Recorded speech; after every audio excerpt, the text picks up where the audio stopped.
Hey everyone, how's it going? Nate here from Octave Studios. I have my buddy Colton from Raising the Ruins here. It's time for another tips and tricks video, and this time I want to dive into something that I feel everyone needs to hear at a certain point in time in their musical careers. So let's just dive right on into it.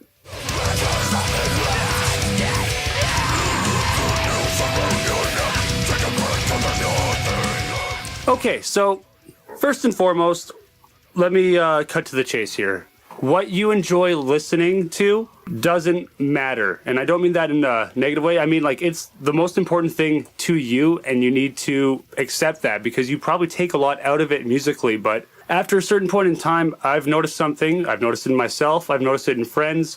Once you get into a certain style of music, you really only hone in on that for a certain amount of time. You don't really allow anything else to come at you from any other element or perspective. And I find that's something that eventually leads to us creating not just stale music, but feeling stale in how we write our own music or just trying to recreate what we've already heard. And that makes it so it's hard for us to stand out amongst the hundreds of other musicians that are listening to the same bands that we're listening to. So before I let a good friend of mine who I feel can encapsulate this very well go into it a bit, I want to kind of play a game with you, and we're going to play two different scenarios. First, envision you're with three of your friends who do not listen to the music you listen to on a regular basis. Say you're walking in a death metal shirt, and they're wearing polo shirts. That's just the scene. They put on the most recent top 40 hit. In this scenario, you're going to do what you always do. You're going to cringe. You're going to instantly assess the things that you dislike about this music, and your enjoyment of that moment is now destroyed. There is nothing that you can take away from it. You've created a lackluster or less than enjoyable experience for you and everyone else who were just trying to enjoy something together as a group of friends. And now you've turned it into maybe a debate at this point with people that maybe just don't want to talk about the complexities of death metal drumming over R&B drumming. Like, maybe they just don't want to talk about that. They just enjoy how it sounds. Or they don't understand music to that depth and they just like what they like. Exactly. So now here's scenario two. You're in the same car. The same track has come on, but instead of instantly getting defensive, you're sitting back and you're listening to it. And you're looking for that one thing that stands out to you that you are enjoying. Maybe there's a melody in there. Maybe you like how the backbeat of the drum is accentuating the bass hits or the backbeat of the entire groove. Maybe there's something just in the track that's drawing your focus that you can't quite pin down, and now you're curious about it. 3 minutes have passed. You've now taken something from a completely different style of music that you will now be thinking about when you go and write your own style. And this, I feel, is what leads to creativity. If we want to talk about thrash idols or metal idols, all these bands that created all these revolutionary genres didn't create them because they were listening to those revolutionary genres.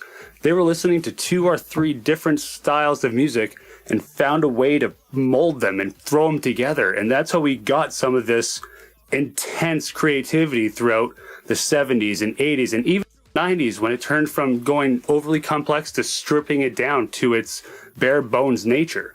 So with that in mind, I feel I can only really say so much on the matter, but it'd be a lot better for everyone to hear it from someone who's, I feel, really taken this perspective and gone leaps and bounds over the past 3 years since he took it to heart. So I want Colton here to kind of step on in and talk to you guys.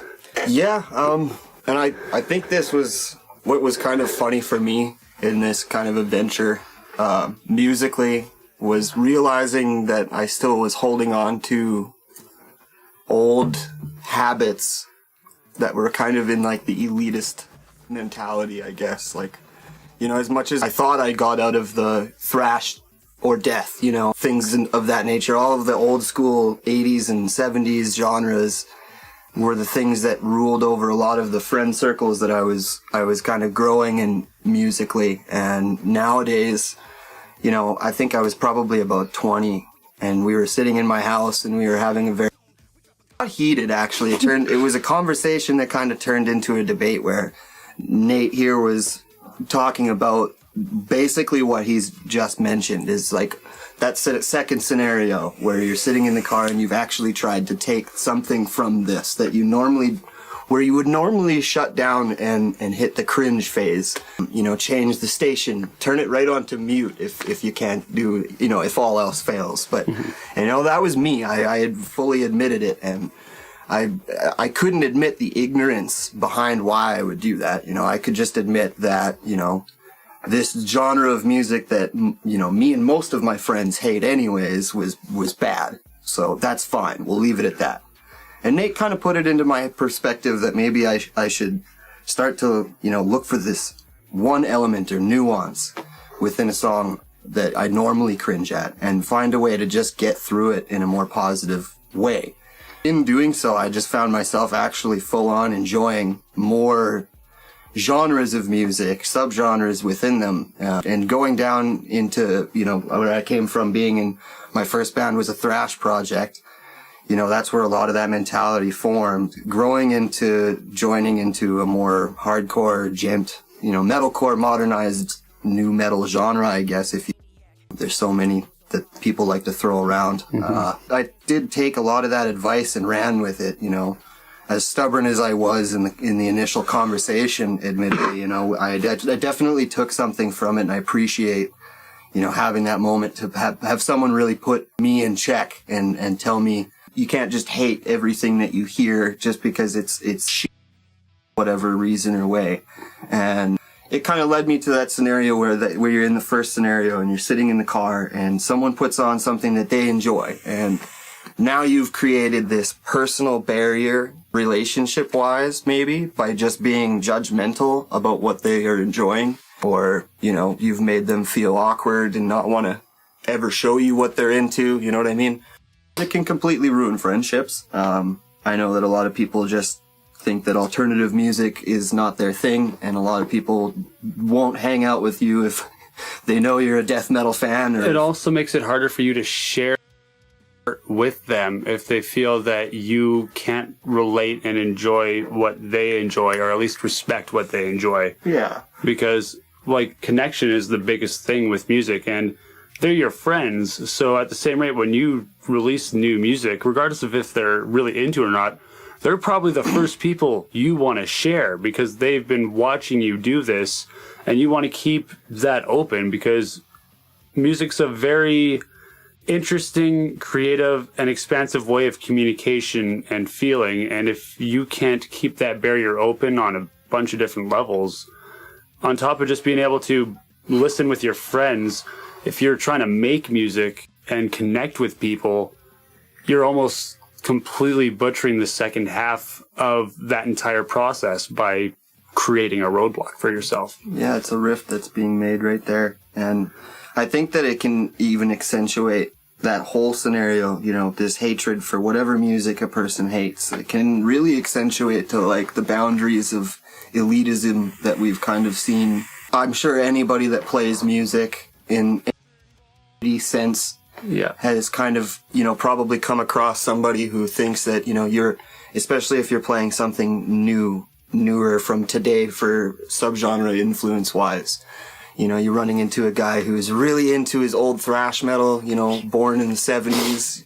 And, you're getting all kinds of brash comments for, your taste in whatever you play or whatever you enjoy for that matter. And it extends, even to the guys that are, playing today, that play those genres, that think that, they're living the glory days, and those are the days that define music, and there is nothing else that can cross into this existence because this is the real deal.